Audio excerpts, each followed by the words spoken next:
In this video, we discover why the world seems to think we're on the brink of war, what the trends and tendencies will be for the upcoming UK election, what will quality of life be like thereafter, and what can we do for better life throughout this whole transition and beyond. In the meantime, help us grow this channel. Please like, share, and subscribe. The world seems to think that war is imminent, which is interpreted in Chinese astrology by a major clash between metal and wood.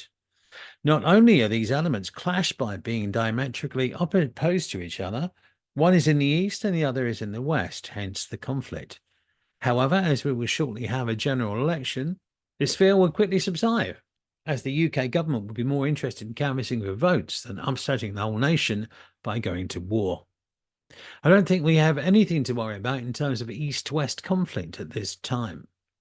Although another dodgy month will be in October, which is called the year break. This can be one of the most difficult months of the year, so stay tuned to these podcasts to find out the best way of dealing with these situations. And as I mentioned before, please like, share and subscribe so you never miss one. Moving on to the election this month and reviewing some of the candidates' Chinese astrology's profiles, we find that Prime Minister Rishi Sunak is under the influence of an auspicious 10-year cycle and provides a huge amount of protection. Although Sir Keir Starmer is on favourite to win, Richie's luck could be a game changer, with an outside chance that he might actually get voted in as Prime Minister this time. After all, since entering this 10-year luck cycle in 2018, when he first became a junior minister, he then went on to become Chancellor of the Exchequer from 2020 to 2022, and then became Prime Minister to date. As well as using Chinese astrology for candidates, we can also Feng Shui their logos to see how an organisation will fare during any particular phase. To this end, the Conservative logo represents Yang Wood, the energy of this year. It does this with the tree logo, and even the colour fits too, as this also denotes wood, Qi. Interestingly, this is what is clashed this month and at the time of the election. Clash means change, and if you're in power now, you may not be after the election. I did say it was an outside chance. According to most of the media, Labour is a firm favourite to win the next election. Looking at Sir Keir Starmer's astrology chart, we see that he's been in a clash for almost the last 10 years. However, just after the election, he is about to change.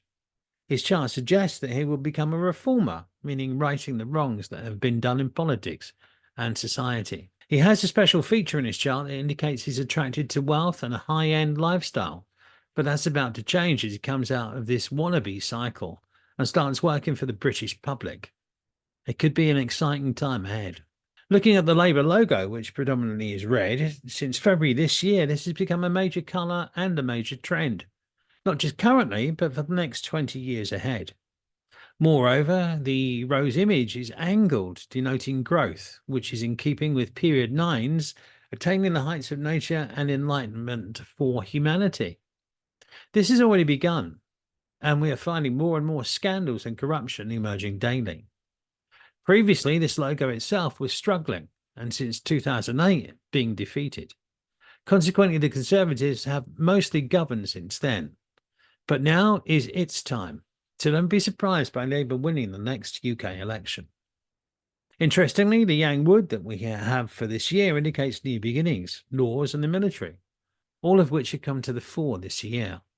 The latest of which includes conscription, and Rishi Sunak is advocating conscription for 18 years plus, something in common with other NATO countries. Yet, Yang Wood is also associated with independence. And this is the way forward. After all, if you want to win at all costs, it helps to have an interest in all concerns. Independent parliamentary seats would do what politicians are supposed to do, and that is point out and bring attention to abuse of power, and when the government acts against the people's best interest, which is the reason why they were supposedly elected. Looking at the other parties, the third largest political party in the UK is the SNP, where John Swinney is the leader. Scotland's First Minister has an interesting Chinese astrology chart inasmuch as it is all clashed, which means undergoing major changes since around 2021. Yet he has recently become First Minister of Scotland. So that was a beneficial change. Not all clashes have to be negative. His chart indicates that he would serve the public well, which is a great trait for politicians. This month, he has a special alignment known as Three Wonders, which can indicate a spectacular transformation. So I think he might do better than most in the forthcoming election. The SMP have an interesting logo in as much that it's a loop, implying having gone through a major transformation with the last two first ministers, then going on to rapid growth in terms of politics. Even the logo signifies serving the public, but also benefits their leader too. Next, in terms of seats, is the Liberal Democrats, who also have an interesting logo. The bird in flight signifies growth. The colour is good for support, but the fragmentation of the parts indicate chaos instead of unity.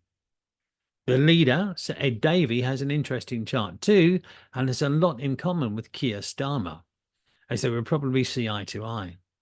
His chart suggests he also enjoys the finer things in life. Politics are actually good for him, as it balances his energy and potentially provides purpose and fulfillment. Now let's hope he can do that for his constituents. He also has a major clash affecting his career, the kind that can mean either full commitment or none at all. A question of rising to the occasion or walking away completely. Next is Nigel Farage, leader of the Reform Party. He's about to come into a clash, meaning change, and this should occur by October this year. However, that's nothing compared to the clash that he's had since 2014, when he went through a huge transformation. Better times are ahead for him. In terms of Feng Shui, the Reform logo doesn't really do much for the party itself, as the arrow signifies moving to the right, perhaps sidestepping issues, and the light blue colour indicates wealth, whereas the circular design is neutral and doesn't contribute towards the party's success. Carla Denyer and Adrian Ramsey run the Green Party. Unfortunately, nothing is known about their birth details other than a year of birth. So we can only review their logo to ascertain trends and tendencies in election success. Here we can see that the points around the globe indicate ups and downs for the success of the Green Party. This year, the wood element energy supports the Green Party, meaning they could also do well at the next election. According to Wikipedia, they have only one seat, and one more is 100% improvement. But why stop there? After the election, we come into a month of potential stagnation, so I don't think the markets will approve of whoever is elected. There is some money movement, but this tends to be in long-term investment. However, from August with the exclusion of October, which is really only difficult from the 22nd until November the 6th, there is growth. This suggests that we get used to our new leaders and maybe they start to reform society in the best way possible. Nevertheless, some of the energy indicates growth and optimism, as well as freedom of choice. The good news is that the UK can move forward to better times ahead. Moreover, the outlook for the next few years is one of optimism and clarity, and perhaps even enlightenment.